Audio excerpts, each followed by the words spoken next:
they must have got their green card. Oh, they if I'm got the not green card. Yeah, Okay. they got their green card. Okay. And then after, and to be honest, I don't Who know. knows, right? Yeah, I don't know The how details. or what the details were, but I just knew that when uh, when that happened, like, and I just remember the time when I came out of the airplane, 3 years, 2 to 3 years later, and I Yeah. had this big old gash on the back on my head. I think I just may have ran into something as a kid, and then they saw me, and then the other thing was like the other important key thing was like I think Elizabeth Taylor was like on the plane, and that was like a big deal.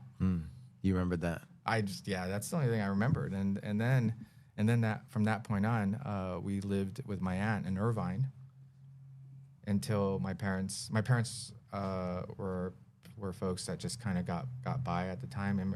That's immigrant Yeah. storyline, and then they moved to Orange, and then to Hacienda Heights.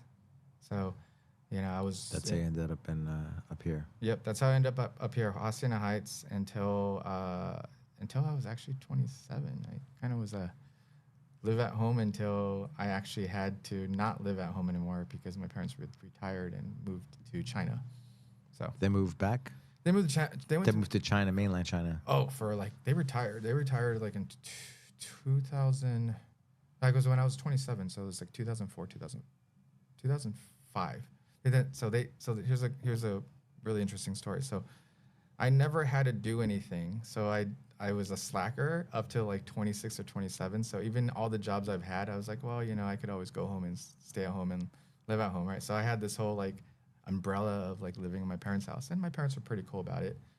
And then and then one time they were like, hey, we're gonna go and retire to China, and I have like super attachment. So like I have this whole like abandonment thing going on because Yeah. when I was like 2 to 3 years Yeah. old, and I'm like, oh my god, they're leaving me again. So I went through this whole like spiral space, and then I was like, okay, fine, I'll figure it out. So I got my own place. Didn't know how to manage money. Probably put myself a little bit in debt. Then I got a job in 2005 working at a staffing agency in West LA. So it was like the staffing agency was in Westwood. I lived in Pomona at the time, Wow. and so I drove every single day to Westwood, which was like a 2.5 hour one-way drive. So I would get up at like 5:30, get to work by 7:30, and then stay at work till 9 p.m. and then get home like around 10 to 11.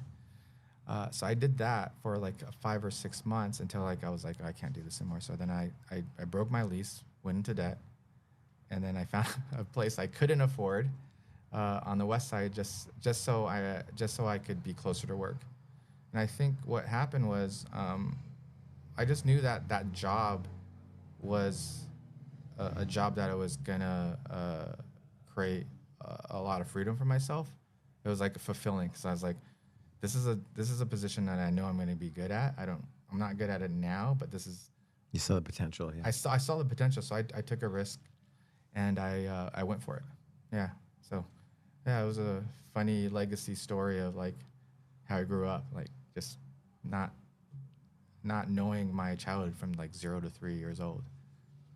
That's a trip. Well, Yeah. I did not know that. Where you were from Taiwan, but family, but I didn't know that story. Yeah. And I tell it from a space of like, hey, yes, it was things that come up for me now. Like I've worked through a lot of that processing, but I could always imagine what my parents went through, and I could also imagine like the decision that they had to make to choose a child to go, and then seeing the vision that they had about United States being the land of opportunity, and this is where they're gonna spend their career. This is how they're gonna raise the family, and respecting kind of that choice, because like myself and my older brother, like we came out all right. Yeah. Now, I haven't really talked to my brother about how he felt not having his little brother around, but that's a totally different story on its own. Yeah. At least they took him, right? Yeah. Well, I mean, they took it. But it's really amazing because my brother and I have this whole different perception. What's the age difference? Five Oh, years. 5 years. Okay. Yeah, so good. he was like 5, 6 years old, and I was, Still a born. baby. Yeah. Yeah, I was still born, and